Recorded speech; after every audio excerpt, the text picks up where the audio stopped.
Services के DG तमाम को ये कह दिया गया है कि तमाम लोगों को जो भी वहाँ से आएंगे उनके प्रायोरिटी ग्रुप्स को आप पहले से आपके पास रिपोर्ट्स होनी चाहिए कि जो लोग अफ्रीका से जिनकी ओरिजिन ऑफ ट्रैवलिंग जो है ट्रैवलर्स की स्टार्ट हो रही है उन लोगों को प्रायोरिटी ग्रुप्स में रखना है। सेकेंडली वो लोग जो कि अपना आ रहे हैं यूरोप से, अमेरिका से, गल्फ स्टेट से, इन तमाम लोगों को प्रायोरिटी ग्रुप्स में रख के और इनकी फैमिली वालों को करना है। इसके अंदर मैं समझता हूँ कि महकमा सेहत तो अपना किरदार और तमाम हुकूमती मशीनरी अपना किरदार तो अदा करेगी और सारा कुछ करेंगे, लेकिन सबसे इम्पोर्टेंट ये है जो फैमिली मेम्बर्स जिनके लोग अपने ट्रैवल करके बाहर से आ रहे हैं उनको इन चीज़ को इंश्योर करना है कि उनके जिस्म पे कोई रैश, बुखार, फ्लू लाइक सिम्टम्स और इस तरह की कोई चीज़ अगर है तो उन्होंने उससे अपनी पूरी हिफाजत करनी है और बर वक्त टेस्ट जो है और इसका जो तशखीस यानी कि डायग्नोस्टिक जो डेफिनेटिव डायग्नोस्टिक है वो तब भी हो सकता है जब उसकी रैश डेवलप हो। रैश डेवलप होने के बाद उसकी रैश के ऊपर से स्वैब लेकर या सैंपल लेकर उसका पीसीआर पॉलीमरेज चेन रिएक्शन जब करवाया जाएगा तो उसके बाद वो डेफिनेटिव हम लोग ये कह सकते हैं कि ये बंदा जो है एमपॉक्स पॉजिटिव केस है। ये तमाम मालूमात थी जो मैं चाह रहा था कि आज अपने लोगों के साथ भी डिस्कस करूं, मीडिया के थ्रू अपने आम पब्लिक को बताऊं और उन लोगों से दोबारा मेरी रिक्वेस्ट है कि जो लोग जिनके तमाम रिश्तेदार बाहर से ट्रैवल करके आ रहे हैं उन्होंने इन चीज़ों को कि उनमें कोई आने के बाद बुखार और रैश या फ्लू लाइक सिम्टम या बॉडी एक्स यानी कि जिस्म में दर्दें वगैरह अगर वो डेवलप हो रही हैं तो उनको ज़रूर आइसोलेट कर दें पहले फेज़ के अंदर। उनको हॉस्पिटल ले जाने की ज़रूरत नहीं, जब तक रैश डेवलप ना हो उस टाइम तक हॉस्पिटल ले जाना या उसके हवाले से कोई पैनिक क्रिएट करने की कोई ज़रूरत नहीं है। 99% मतलब इसका तकरीबन 90-95% जो है क्योर रेट है। कोई ऐसा मतलब नहीं है कि इसके अंदर कोई मोर्टेलिटी या डेथ्स की फ़ौरन ख़तरा हो अनटिल अनलेस के अगर उसके साथ कोई मॉर्बिडिटी या यानी कि कोई और बीमारी उसके साथ है तो फिर उनको ज़्यादा एहतियात बरतने की ज़रूरत है। अदरवाइज़ ये अपना एक स्पैन जो भी वायरल का होता है इन्फेक्शंस का वो अपना स्पैन लेके अपने आप रिकवर भी हो जाता है और ठीक भी हो जाता है। इसके हवाले से आप लोगों के कोई सवालात हैं तो please you are welcome. Sir ये बता दीजिए अच्छा, फोकल पर्सन होंगे इसके अंदर पूरा जो उनका इन्फेक्शियस डिजीज का एक साइड पे तकरीबन 14 रूम्स हैं, आइसोलेशन रूम जिनको वहाँ पे हमने नॉमिनेट कर दी है।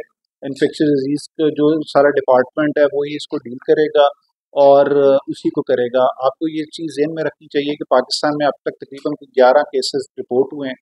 उनमें से एक केस की डेथ हुई और डेथ की मेन वजह एमपॉक्स वायरस नहीं थी बल्कि उसको HIV पॉजिटिव केस था वो, और HIV पॉजिटिविटी की वजह से उसकी हालत और उसकी इम्यूनिटी इतनी वीक थी कि वो सर्वाइव नहीं कर सका और तकरीबन 1 माह एडमिट रहने के बाद उसकी वफात हुई। जी प्लीज़। हमारी जो अवेयरनेस प्लान सबसे पहले तो ये मीडिया आप लोगों का फर्ज बनता है। दूसरा जो हमारे DG हेल्थ सर्विसेज जितने सूबों के हैं वो सब इसके बारे में प्रॉम्प्ट तरीके से तमाम लोगों को और उन एरियाज़ को ख़ास तौर पे जहाँ के लोग बैरून मुल्क अपनी मेहनत मजदूरी और कोशिश कर रहे हैं उन लोगों को ये चीज़ की अवेयरनेस देने की पूरी ट्राई कर रहे हैं। और वहाँ पे इन जो भी लोगों में इस तरह के जो ट्रैवलर होगा और इस तरह के सिम्टम्स डेवलप होंगे उनको फ़ौरन रिपोर्ट भी किया जाएगा। और हमारी जो सर्विलेंस सिस्टम है अल्लाह का शुक्र है that is one of the best in the world और उसी सर्विलेंस सिस्टम के तहत वो रिपोर्ट भी होगा और NIH के अंदर यहाँ पे उसका डाटा भी होगा और उसकी पूरी ट्रैकिंग और ट्रेसिंग होगी और उसका पूरा फॉलोअप रखा जाएगा उस पेशेंट का कि जी ये पेशेंट आया और इसने ट्रैवल किया, इसकी ट्रैवलिंग हिस्ट्री है और उसके बाद उसके अंदर ये सिम्टम्स डेवलप हुए हैं। अनटिल अनलेस कि जब तक वो फेड अवे नहीं होते तब तक उसका पूरा ट्रैकिंग और ट्रेसिंग सिस्टम इन प्लेस है। ये बताइएगा, ये तकरीबन जो है 4 जो हैं आपके पंजाब में अभी तक आए हैं जो पॉजिटिव हुए हैं। उसके बाद जो है KP के 3 पॉजिटिव आए जो आज तक आप समझे पहला केस जो पाकिस्तान में हुआ 11 अप्रैल 2023 को हुआ। उसके बाद से अब तक जो है 2 इस्लामाबाद के अंदर जिन्होंने लैंड किया उनके पॉजिटिव आए, एक बलूचिस्तान और एक सिंध का है। और इसके हवाले से जो है अपना ये ज़्यादातर जो लोग आए और पॉजिटिव हुए वो गल्फ स्टेट्स के उनकी ट्रैवल हिस्ट्री है मेजॉरिटी लोग। देखिए आपके पहला सवाल ये है कि जी अपना पहला सवाल क्या था आपका? WHO के साथ हम लोग ट्रीटीज में है एज अ कंट्री हमने की हुई है कि जो भी इंटरनेशनल हेल्थ रेगुलेशंस और इमरजेंसीज होंगी उसके अंदर हमने केस रिपोर्टिंग के हवाले से उनके साथ ट्रीटी साइन की हुई है। उसके हवाले से उन्होंने एडवाइजरी जारी की कि आप अपने इसके सर्विलेंस सिस्टम को जो है आपको ऑलरेडी इन प्लेस है। और मैं आपको बताता चलूँ कि मैं ये तो नहीं कहता कि पाकिस्तान सेहत के बेहतरीन सिस्टम है और सब कुछ यहाँ पे बड़ा आइडियल है, लेकिन हमारा सर्विलेंस सिस्टम एक ऐसा है जिसके अंदर हम लोग ज़रूर ये कह सकते हैं कि one of the best in the world. और हमारी जो है पोलियो केसेस का हवाला हो किसी भी बीमारी के हवाले से हो उसकी सर्विलेंस रिपोर्टिंग जो है वो टाइमली हो जाती है। उनकी ट्रीटमेंट के हवाले से जो भी इकदाम जो भी गवर्नमेंट्स कर सकती हैं वो ऑलरेडी कर भी रही हैं। और बाकी WHO के हवाले से मैं आपको ये बताता चलूँ कि अभी उन्होंने कोई ऐसी कोविड टाइप की कोई इमरजेंसी या कोई ऐसी चीज़ नहीं की। 26 केसेस रिपोर्ट होते हैं सेंट्रल अफ्रीका रिपब्लिक के अंदर। उसके 26 केस के बाद उन्होंने कहा कि इट्स एन आउटब्रेक।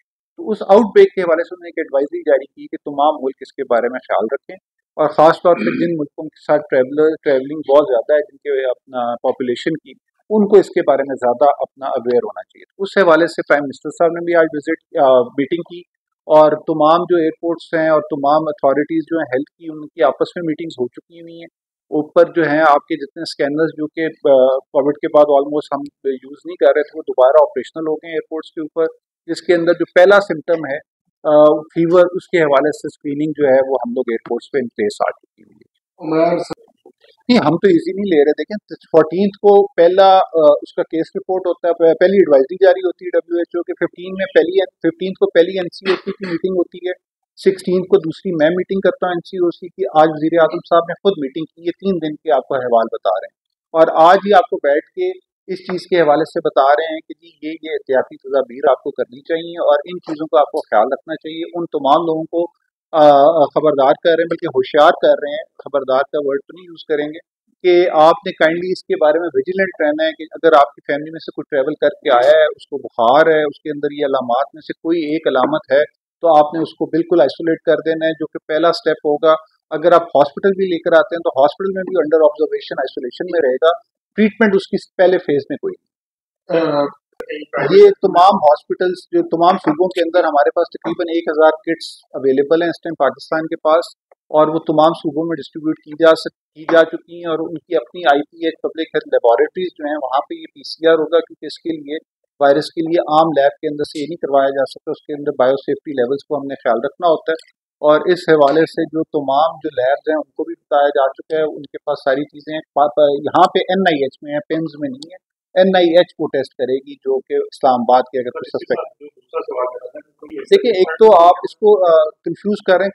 कोविड का मोड ऑफ स्प्रेड था एयरबॉर्न, यानी कि आप हवा के जरिए वो फैल रही थी। ये इस तरह हवा के जरिए फैलने वाली नहीं, इसके अंदर बड़ा क्लोज कांटेक्ट होना और आपकी रैश और उसकी सिक्रीशन, यानी उससे जो मादा खारिज हो रहा है उससे क्लोज कांटेक्ट होना जरूरी है। इसके आप जनरल पब्लिक के लिए बताता चलूँ कि ये बिल्कुल एक डिफरेंट मोड ऑफ ट्रांसमिशन है इसकी।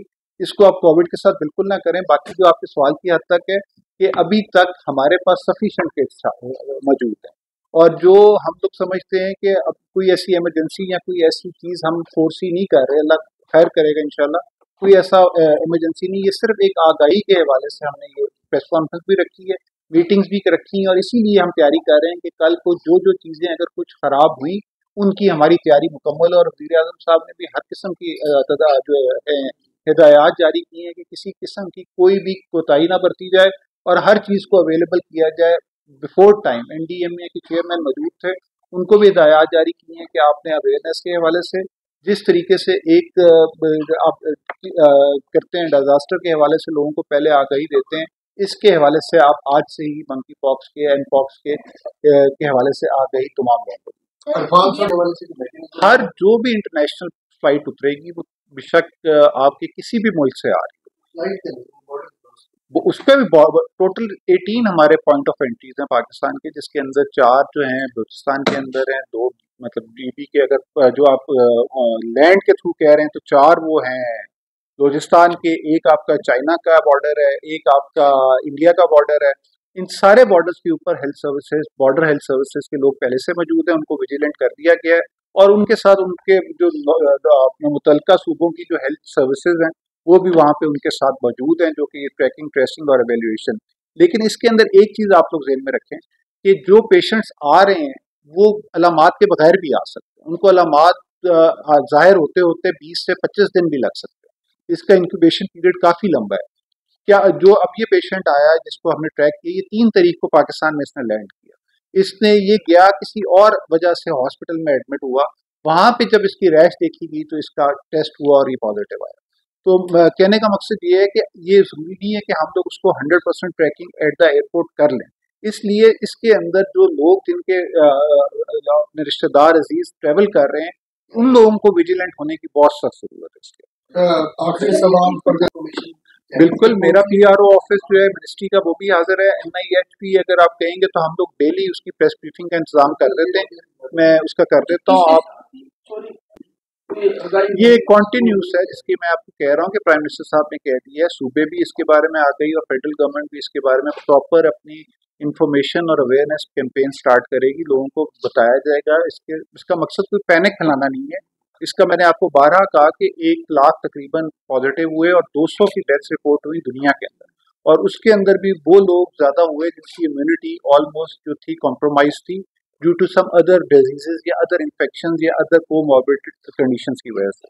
तो ये चीजें मैं बताने का मकसद आपको ये है कि जी आपने एहतियात बरतनी है, जिन लोगों के ट्रेवलर्स आ रहे हैं उन लोगों को इसके हवाले से आपको खास एहतियात बरतनी चाहिए। सर, इसके